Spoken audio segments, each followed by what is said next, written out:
Welcome to my video series on LGBTQ+ issues in primary schools. My name is Joanna Brett. I'm a trainee clinical psychologist with First Steps, a CAMHS service in Hackney. This is the 8th and final video in the series on making schools safe places. I want to start this video with some questions to ask yourself. Would a child from a same-sex family feel that they were represented in your classroom materials? Would a child who later came to understand themselves as LGBTQ+ look back on their time at your school and feel it had equipped them to navigate their identity? Would a child at your school who was struggling with exclusion based on perceptions of them as gay or gender non-conforming be able to think of a member of staff they'd feel comfortable speaking with?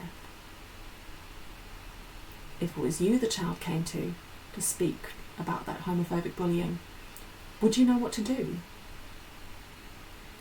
Will children leave your school with helpful and positive thoughts and feelings towards people from the LGBTQ+ community? I want to finish this video series by thinking about positive steps forward. What can you do to change things for the better for the children in your school? Well, in fact, there are some practical and concrete steps you can take that will make your school a safer and more accepting place. Does your school have bullying policies? You can read through the policy to see if it includes homophobic or gender-based bullying. If not, you can speak to your senior leadership team about processes for reviewing and updating these policies. And remember, in Hackney, your CAMHS worker in the school can help you with reviewing or creating new policies. As you read through the policy, consider, is there a plan for how your school will respond to incidences of homophobic bullying? What are the messages given to the children in your school about how bullying will be dealt with? For example, a zero tolerance policy. Are these messages consistent with what actually happens? For example, in practice, are pupils ever let off with just a warning? Is it clear in the policy how staff should respond if they hear examples of homophobic or gender-based bullying, e.g. if they hear, "She can't play with us because this is a game for boys"? A good policy should make it easy to know what the school standards are and how to act in line with them. It's also very important to talk about these policies with the children in your class so they know the school rules, and particularly so they know who to talk to get help. Remember, it's important for children to feel comfortable when talking to adults about homophobic or gender-based bullying. Otherwise, they're likely to avoid the conversation and try to manage on their own. As well as bullying policies, does your school have mental health policies? And if so, does your school's mental health policy focus on the promotion of good mental health, in addition to how to respond to mental health difficulties? If it includes promoting good mental health, does it consider the value of representation and accepting environments in promoting good mental health? Once again, you can speak to your senior leadership team and your CAMHS worker in school about processes for reviewing and updating these policies. Think about the curriculum. Consider how increased LGBTQ+ representation might be woven into the curriculum, for example in relationship, sex and health education. Stonewall has published free resources on LGBTQ+ inclusive RSHE, which includes ideas for primary as well as secondary curricula. This is an excellent resource. I would recommend taking a look. Some very quick examples from that guidebook include, when talking about families, talking about how other children's families may look different. Using this as a way to talk about many different family structures, including families with LGBTQ+ parents. When talking about friendships and respectful relationships, using this as a space to talk about homophobic and gender-based bullying and social exclusion, including how to seek support if needed. When talking about mental well-being, talking about how to celebrate and respect differences and talking about how doing that helps everyone feel safer and happier. Consider how LGBTQ representation can be woven into your classroom too. What small changes can you make that will have a powerful impact on every child in your class? For example, in the books children are reading, are they representative of all genders and sexual identities? In the discussions you have, are you mindful of avoiding stereotypes, and do you encourage children in your class to do the same? When planning lessons, are you using inclusive and representative examples and word problems? When creating classroom displays, can you find a way to create an inclusive display? For example, a display about families and about all the wonderful forms they come in.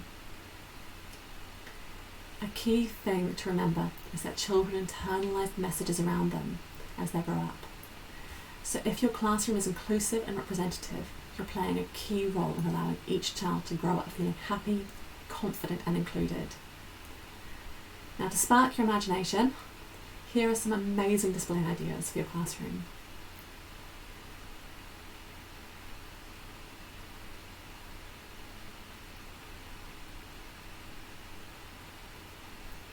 Okay. Now, practical steps to change your school and classroom are only the beginning. A key part of creating safe spaces is about reflecting on the ideas I've raised during these videos and increasing your own awareness. What this means is thinking actively about representation. What materials in the classroom have representations of the world and the people in it? This might be posters, storybooks, videos, teaching plans, worksheets, more. In those materials, who is represented? Who isn't? Is there a choice of representation, or are there only one or two examples? What kind of representation is it? Is it kind? Is it accurate? Is it a stereotype? Is it a representation that you would be happy with if it was about you? As well as that, thinking about your personal stereotypes. What stereotypes do you have about men and boys, about women and girls, about people from the LGBTQ+ community? Where did you learn those ideas? Where did the people and sources you learn from get their ideas? Are these ideas accurate? Are they useful to you in making sense of the world, knowing what to expect? Does holding those stereotypes help you to be the best version of yourself?